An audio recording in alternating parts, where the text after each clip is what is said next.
And as usual, welcome back. In this video, we're going to be going over how to interpret an ECG. This is a really commonly requested video, I think because interpreting ECGs can initially be a really confusing task because there can be a lot going on or you're just not really sure where to start. So we're going to start with the basics of how to interpret an ECG, and then we're going to dive into interpreting a couple of abnormal ECG case examples. In general, most people think about the heart's functions as one thing. It beats, it moves blood forward. But for interpreting ECGs and for the purpose of understanding how arrhythmias have systemic effects on the body, I want you to start thinking about the heart's functions as two separate individual entities. It has an electrical conductance system that sends electrical impulses to the different cells in the heart. And those electrical impulses should generate muscular contractions that actually cause the heart to contract and then pump blood forward. So you have your electrical conductance and you have your contractions. So to understand the different components of an ECG and thus interpret electrical arrhythmias, we need to understand where the things that we're seeing on the ECG are coming from in the heart and how an ECG is produced. How your ECG clips interpret electrical impulses and display them to you on a screen. So for this, we do need to have a basic understanding of cardiac anatomy and the different parts of the heart so that we can understand where the different waves on an ECG are coming from. So we're just going to really quickly review some basic cardiac anatomy. The heart has four chambers, which are broken up into two sides, your right atria and ventricle and your left atria and ventricle. Deoxygenated blood comes back to the heart via the vena cava. It enters the right atria, passes the tricuspid valve, enters the right ventricle, and passes the pulmonary valve to enter the pulmonary artery. Now, in general, arteries carry oxygenated blood, but in this circumstance, the pulmonary artery is taking deoxygenated blood from the heart and then bringing it to the lungs to pick up oxygen. Your blood passes through the capillaries of the lungs where it picks up oxygen, and then it returns to the pulmonary vein, which veins usually carry deoxygenated blood, but in this case, the pulmonary vein is carrying oxygenated blood back to the left side of the heart. Blood passes from the pulmonary vein into the left atria, past the mitral valve into the left ventricle, past the aortic valve into the aorta to go back to the rest of the body. Now, running a very similar path to the muscular portion of the heart is the heart's conductance system. Your electrical impulses should start in the sinoatrial node in the right atria. The impulse should go through the atria, then pass through the atrioventricular node, which is the AV node, and this is the node that is allowing the impulse to go from the atria to the ventricles. Your electrical impulse goes through the AV node into the bundle of His, into the right and left bundle branches, and then into the right and left Purkinje fibers to terminate into your ventricles. Now, similar to neurons, the electrical conductance system functions based off of negative membrane potentials. A membrane potential describes the difference in charge between the inside of the cell, which is usually negative, and the outside of the cell. Membrane potentials can rapidly change to transmit electrical signals. When the membrane potential rapidly changes to become less negative due to the influx and outflow of positively and negatively charged ions through the cell membrane, this is what causes the cell to depolarize and to transmit or propagate that electrical signal to the different cells in the myocardium of the heart. This is how the cells are talking to each other to move that signal to the different parts of the heart. So again, the cells are depolarizing using ion channels sitting in the membrane of the cell. The primary ion channel used to cause this change in membrane potential is the sodium-potassium channel. This causes sodium, potassium, and calcium to move in and out of the cell, thus changing the cell's membrane potential. These channels cause sodium, potassium, and calcium to move in and out of the cell, thus changing the cell's potential and causing an action potential to depolarize the cells. So this is really taking you back to your basic biology. If you remember all of those pictures of what cell membranes look like and their phospholipid bilayers and what ions are negative or positive.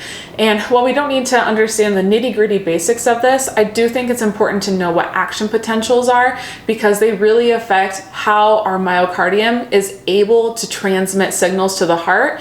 And they really help you understand why different changes in sodium, potassium, chloride, calcium levels can affect the heart and can cause arrhythmias. So this is a graph of what the cell's action potentials look like in different parts of the heart. So you can see that the ventricular cells of the heart have different resting membrane potentials and different action potentials than the sinoatrial cells of the heart, which is why your sinoatrial node is considered the pacemaker of the heart. But really, any cell in the heart is capable of starting and propagating these electrical signals. They usually start in the SA node, because the SA node is what is able to depolarize, repolarize the fastest. But in absence of that, or if there's some kind of systemic illness that is causing arrhythmias, different cells in the heart, including the ventricles, can start the rhythm. And that's why you see ventricular arrhythmias. Now, just as myocardial cells depolarize to propagate an electrical signal, they must also repolarize to get ready to propagate the next signal.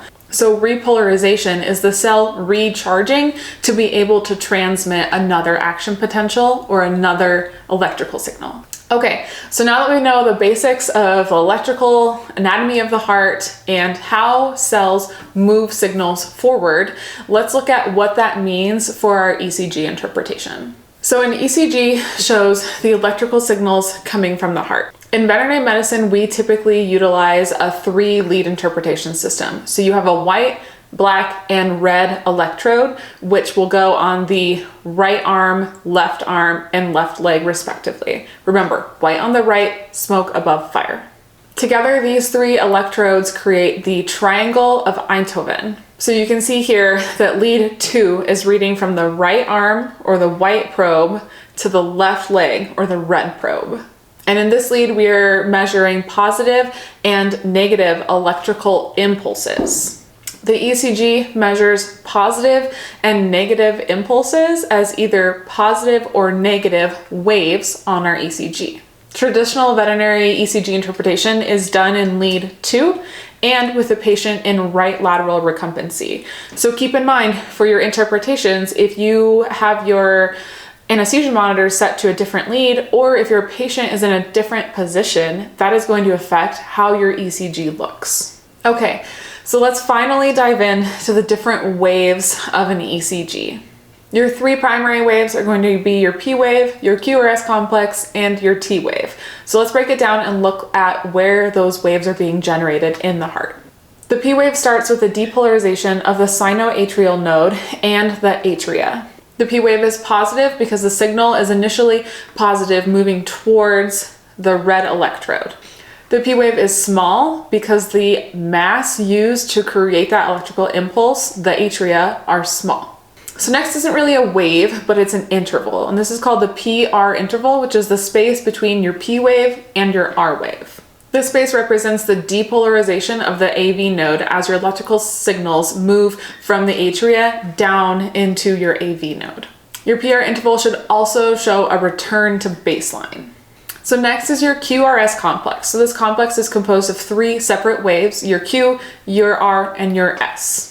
Your Q wave represents the depolarization of the ventricular septum, which is the space separating the right and left ventricles. The R wave is the depolarization of the bulk of the ventricles and is positive as it moves toward the red electrode. This wave is very large because the mass of the ventricles is very large. And next is your R wave, which represents the rest of the ventricles depolarizing away from the red electrode. So your QRS complex is the depolarization of the large mass of the ventricles.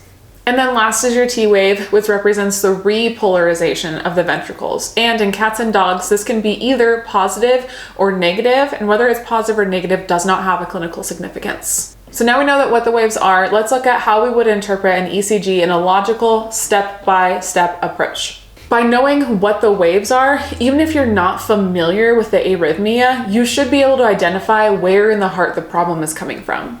So to interpret an ECG, it's important to approach each ECG the same way in a logical fashion. First, what is the heart rate? To count the heart rate on an ECG itself, you can count the number of R waves in a 6-second interval on your ECG and then times that by 10. But to make your heart rate more accurate, you really should be counting your number of R's in a longer interval. So from here, we should be classifying our ECG as either tachycardic, bradycardic, or normal. Second, is there a P wave for every QRS complex? You can have lone P waves that are not associated with a QRS complex, so you should evaluate, is there a P wave for every QRS complex? And then third, the reverse, is every QRS accompanied by a P wave? Because just like you can have P waves without QRS complexes, you can have QRS complexes without P waves. Getting into more advanced ECG interpretation, there are a lot more steps that you can follow to interpret any ECG, but just getting down the basics and learning what the most common arrhythmias are, those are the steps you need to follow to interpret your ECG. So before we go over what some common arrhythmias are, let's try interpreting an ECG before we're familiar with what the different arrhythmias are, so that you can get a feeling for how it feels to interpret an ECG when you're not sure what the name of the arrhythmia is. Okay, so looking at this ECG from a patient of mine, we can use our standard approach to try to determine what the heart rate is. Unfortunately, our monitor doesn't tell us what the heart rate is, and you can't really count the number of R waves without printing out your ECG. So for here in this picture, it makes it a little complicated to determine what the heart rate was. But in a case like this, we could just auscultate our patient and manually count our heart rate, which for this patient, the heart rate was around 60. So looking at this ECG, we can see there is a P wave for every QRS complex. However, we can see 2 P waves that do not have associated QRS complexes. So by seeing that we have P waves that are not conducted down into the ventricles, we know there's a problem with our AV node because our atrial impulse is there and it's not going down into the ventricles. Okay, let's try another one. So here, again, same problem where you can't really see what the heart rate is, but auscultation of this patient, the heart rate was around 110. So looking at this ECG, we can see there is a QRS for every P wave this time, but now we have some QRS complexes that are not preceded by P waves. And then looking at where those QRS complexes are, we can also see that they're coming a little bit earlier than we would expect for our normal rhythm. So you can see that we've got this QRS complex nicely nestled between 2 normal sinus rhythm complexes. And again, sinus rhythm means starting in the SA node, the sinoatrial node. So also this QRS complex doesn't look normal, right? It looks wide and kind of bizarre. Well, by definition, beats that are generated in the ventricles are considered wide and bizarre beats. So we know this beat is early, it's not starting in the SA node, it's starting in the ventricles. All right, so now that we've seen a couple of examples, let's go ahead and dive into what some common arrhythmias are so we can figure out the name of the arrhythmias that we just interpreted. So first, know what normal is. Normal sinus rhythm. This means our rhythm is normal, it's generated by the SA node. We have a normal heart rate and a normal heart rhythm. You can also have sinus tachycardia. So a normal heart rhythm that's tachycardic, too fast. So it's still generated by the SA node, it's just faster than we would expect it to be for our patient. You can have sinus bradycardia, so a heart rhythm that's generated in the SA node but is slower than we would expect it to be. So a lot of our veterinary patients will have sinus tachycardia or sinus bradycardia. If you're thinking about your pets that are anxious or in pain, they're gonna have a sinus tachycardia. If you think about your pets that are maybe a little bit sedated or sleeping, they may have a sinus bradycardia. A really common arrhythmia that we see in dogs is a sinus arrhythmia. So a sinus arrhythmia is when we have a normal sinus rhythm and rate, but we can see a variation in the heart's rate from breath to breath in our patients. So the patient's heart rate is rhythmically speeding up and slowing down based on where they are in their respiratory cycle. This is due to parasympathetic stimulation of the vagus nerve. On inspiration, the heart rate goes up, and on expiration, the heart rate goes down. So another very common arrhythmia that we're going to see are premature ventricular complexes, which are also abbreviated to VPCs. So VPCs are heartbeats that originate in the ventricles and that are premature. They're coming earlier than we expect them to.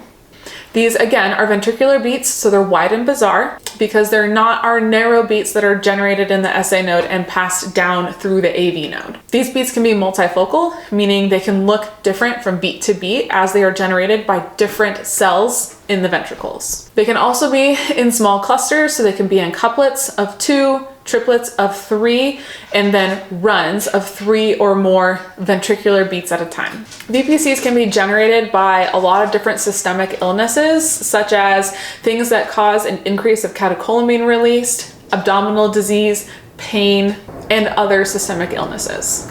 Again, I really want you guys to remember that VPCs are always earlier than you expect them to be. Don't confuse a VPC with any beat that's originating from the ventricles, because you can have beats that are not early, that are still from the ventricles. So really take the time to interpret, is that beat that I saw earlier than I would expect it to be? A scary arrhythmia to see is ventricular tachycardia. So ventricular tachycardia in the dog is defined as a run of ventricular beats that have a heart rate of greater than 180. VTAC is really uncommon in cats, and it can be really hard to interpret because their inherent heart rate is so fast, but it's important to recognize whether your beats are ventricular and whether they're faster than you expect them to be. So VTAC in cats should be a heart rate of greater than about 250. Ventricular tachycardia is a pre-arrest rhythm, so that means that anytime we see it, we need to be ready for our patient to arrest at any moment, and we need medical intervention immediately. The standard treatment of ventricular tachycardia is a 2 mg per kg lidocaine bolus over 3 to 5 minutes. You can repeat that as necessary if they're not converting. So pulseless ventricular tachycardia, so VTAC that is not accompanied with femoral pulses, can be defibrillated, meaning we're actually getting our electrocardioversion unit out and defibrillating our patient. I have only done this once or twice on awake patients, and it's definitely a scary thing to do. VTAC can be caused by cardiac and systemic disease. So similar to VTAC is supraventricular tachycardia, SVT. So this is a heart rhythm that's in the canine greater than 180, but instead of originating from the ventricles, it's actually originating from above the ventricles, supraventricular. So it's originating from the SA node or the atria. So these beats are going to look normal, they're going to have P waves, they're going to have very narrow tall QRS complexes, but they're just going to be very fast. So again, greater than 180 in the canine, greater than 250 in the feline. The standard treatment for SVT is administering diltiazem. You can also try a vagal maneuver. So a vagal maneuver is where you try to activate the vagus nerve to decrease the heart rate. This can be done by putting slow, steady, constant pressure on the eyes with closed eyelids. Vagal maneuvers are often ineffective, but I have seen them work, so they are worth trying. Just be cautious that you're monitoring your patient for bradycardia after a vagal maneuver. Another really common arrhythmia to see is idioventricular rhythms or accelerated idioventricular rhythms, AIVR. So these are going to be ventricular beats, much like VPCs, but in contrast to VPCs, they're not coming early. Runs of an idioventricular rhythm are bradycardic, so slower than you would expect the patient's inherent heart rate to be, which for cats is around 100 to 120 beats per minute, and in the dog is around 30. You can have an accelerated idioventricular rhythm, meaning it's a little bit faster than the inherent heart rate of the ventricles. So for dogs, you can often have AIVR in the 80s, 100s, 120s even. But again, it's a ventricular rhythm, no P waves, abnormal wide QRS complexes. AIVR that's getting up to heart rates of about 160 is kind of considered pre-ventricular tachycardia, and clinically there's always the question of like, this isn't VTach yet, but maybe I should start treating it so that it doesn't become VTach. So monitor your patients that are in AIVR for tachycardia. AIVR can be caused by, again, systemic illness and cardiac disease. Ventricular escape beats are ventricular beats that are happening later than you would expect them to. And they happen when there's a prolonged period of standstill from the SA node and atria. So the ventricles are saying, ooh, I'm supposed to do something, and so they will beat. So remember, very important to differentiate VPCs and ventricular escape beats. VPCs are early, ventricular escape beats are late. Okay, so now let's talk about AV block. So atrial ventricular node failure. These are broken down into 3 categories. First is first degree AV block.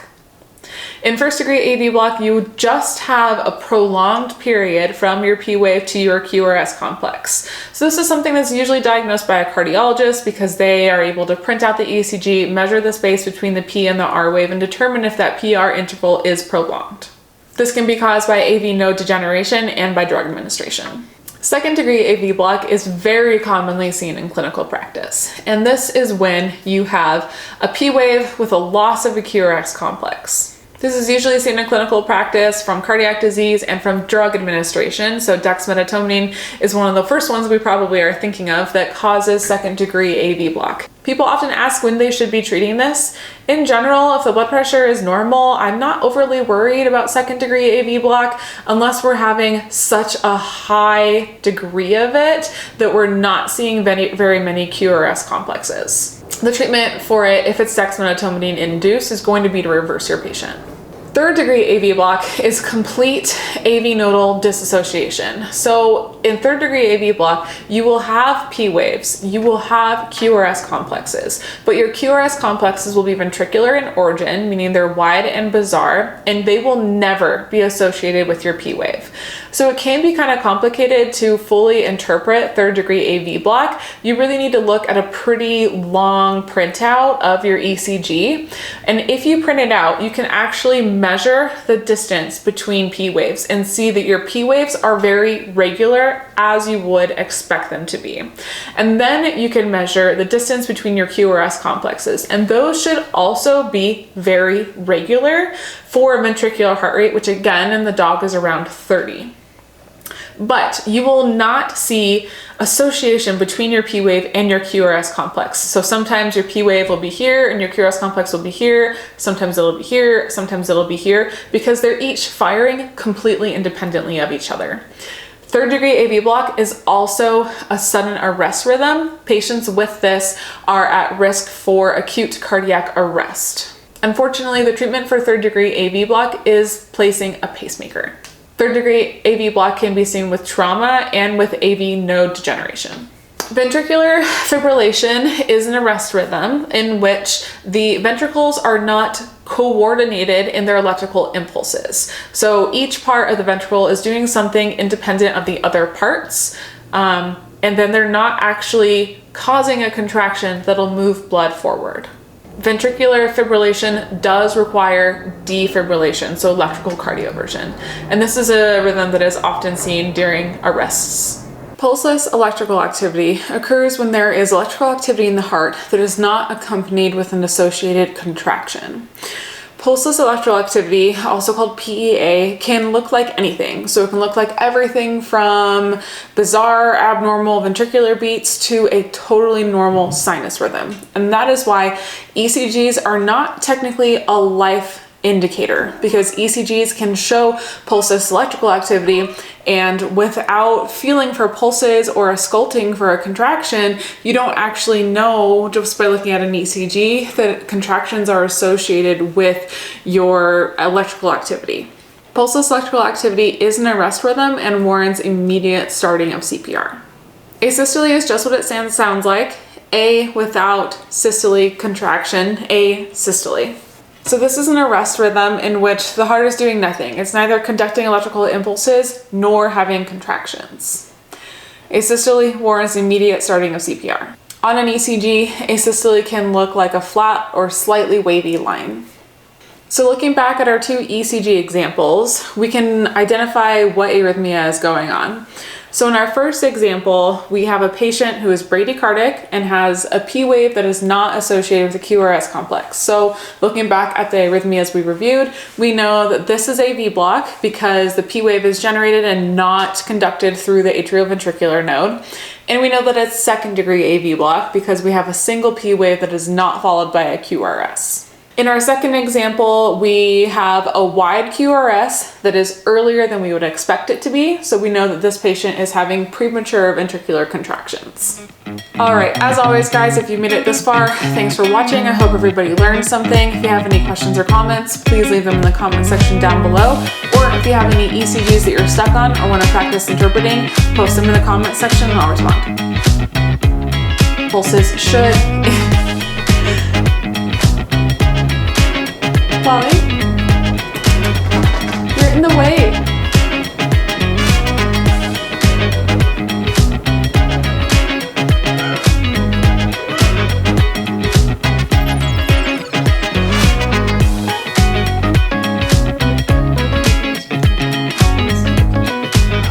Bruh, you are so cute.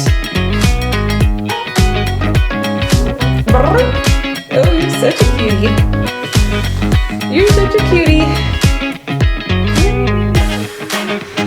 Let's learn about ECGs, Wally. Let's learn about them.